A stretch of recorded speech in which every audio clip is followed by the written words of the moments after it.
Pwede po pagawa din para sa isang OFW. Ge. Hindi lang to para sa isa, kundi para sa lahat.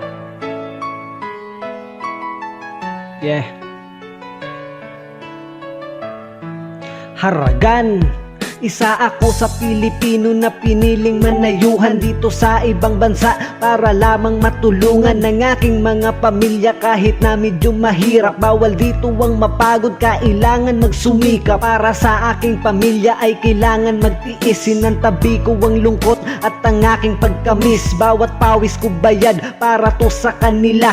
Ayos lang magsakripisyo basta kayo masaya. Kaya sana lang naman ay maintindihan nyo, kasi para sa inyo naman ginagawa ko. Minsan kami ay gipit din, meron kaming gasto. Kung di makapagbigay ay wag lang magtampo. Sobrang hirap ng lagay, kung sana ay alam nyo lang. Sana ay intindihin